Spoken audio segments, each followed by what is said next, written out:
আপনার যদি কোনো পরিচিত ভাই, বন্ধু, দোস্ত অথবা আত্মীয় স্বজন থাকে যার সাথে আপনার খুব ঘনিষ্ঠ সম্পর্ক ছিল অথবা মোটামুটি সম্পর্ক ছিল, যিনি মারা গিয়েছেন এবং যার সোশ্যাল মিডিয়া ছিল বা একসময় ফেসবুক ইউজ করত, হঠাৎ যদি কখনো তার কথা মনে পড়ে বা খুব কাছের সময় কাটানো কোনো মৃত মানুষের কথা মনে পড়ে, তার ফেসবুক ওয়ালটা একটু ঘুরে আসবেন, দেখবেন ভিতরে কি একটা শীতল অনুভূতি জাগ্রত হয়। আমার এই ভিডিওটা দেখেও যদি আপনার এমন কারো কথা মনে পড়ে, আপনি চাইলে একবার দেখে আসতে পারেন, যারা একটা সময় আমাদের মাঝে ছিল কিন্তু এখন এই পৃথিবীতে আর নাই। কেউ 6 মাস, কেউ 1 বছর, কেউ 3 মাস, কেউ 2 বছর, কেউ 5 বছর আগে এই সুন্দর পৃথিবী ছেড়ে চিরবিদায় নিয়ে চলে গিয়েছে।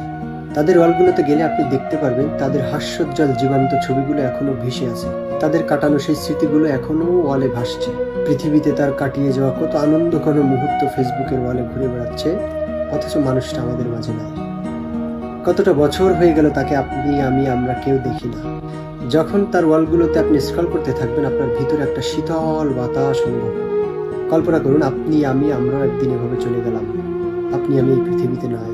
হয়তো আমাদের কোনো কাছের মানুষ এসে এভাবে আমাদের দেখবে আর তার ভিতরে একটা শীতল অনুভূতি হবে। পৃথিবী বড়ই অদ্ভুত, তাই না? হারিয়ে যাওয়া এই মানুষগুলোকে আমরা খুব কমই মনে করি, অথচ তাদের কাটিয়ে যাওয়া সময়গুলো কত জীবন্ত ছবি ভেসে বেড়াচ্ছে আমাদের কাছে। যখন তার ওয়ালে গিয়ে আপনি তার হাস্যোজ্জ্বল মুখটা দেখবেন, তখন আপনি সেই কল্পনায় হারিয়ে যাবেন কতই না সুন্দর সময় কাটিয়েছিলেন একদিন। কি অদ্ভুত জীবন, তাই না? ভালো থাকুক আমাদের মাঝ থেকে হারিয়ে যাওয়া সকল মানুষ, ভালো থাকুক তারা।